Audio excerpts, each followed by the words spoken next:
Hello, good people. Welcome to, I don't know, mini milk. Do you want to call it that? Probably going to do about 10 minutes, but I had to do this and give you a context of how absolutely fucking pissed off I am about what I'm about to talk about.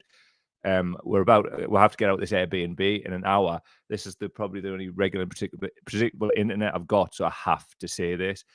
I read this morning, right? And it's from a former Labour staffer, Ben Sellers. And now, obviously, people can release their submissions to the Forde Report now that it's been published and it's in the public domain. So, straight into it, I guess.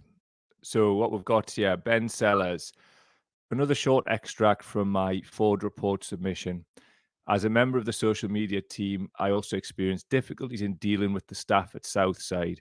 I had less dealings with the permanent staff there than my colleague, named Redacted, who permanently worked for Jeremy. But I witnessed and experienced Labour Party staff's behaviour that really shocked me. Southside staff regularly blocked content from going out, in brackets, with no reason, delayed the production of graphics and videos, and acted almost as if they were on strike or a go slow. Things that could have been produced in minutes took hours, and in some cases days, when it was clear that they didn't have anything pressing to do. Staff support was regularly refused. This will go on, but I'm going to cut in at this point. You might have seen this if you follow me writing as well, right? People like us were working for fucking free while these were doing nothing for money within the context of the one chance we had to give hope for everybody living in poverty. This is disgusting. It goes on, though, and it gets worse. The Labour Party's graphics video team, who were supposed to work alongside us, were particularly obstructive.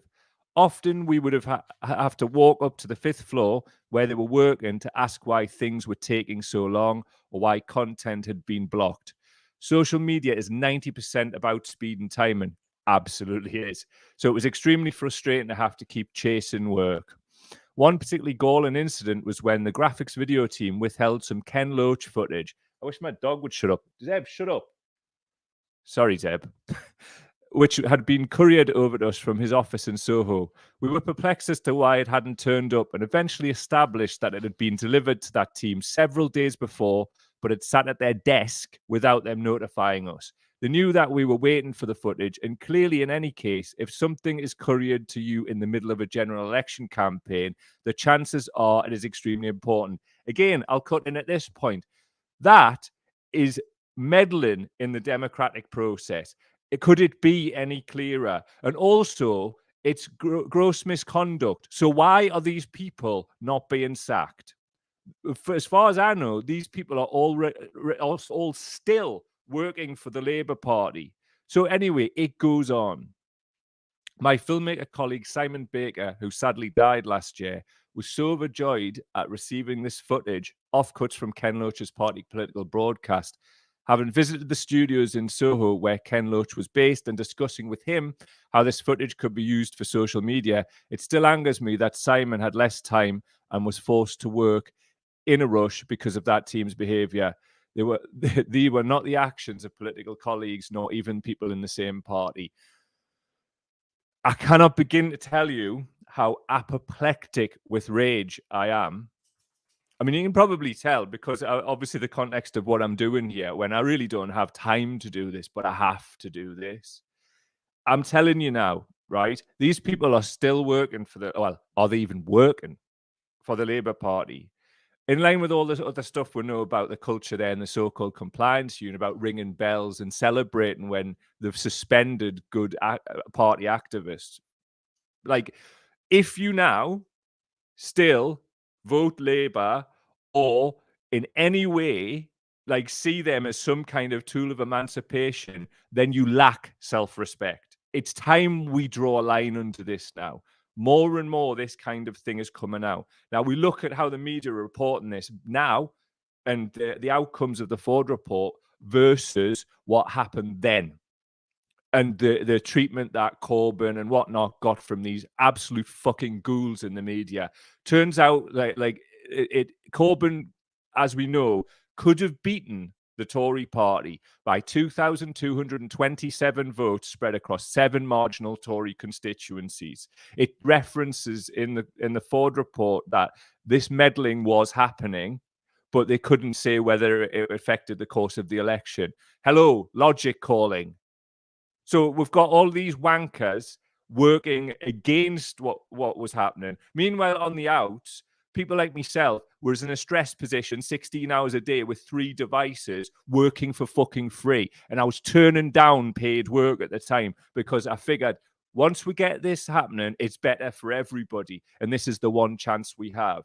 These arseholes were working against that by holding back content. We know this, right?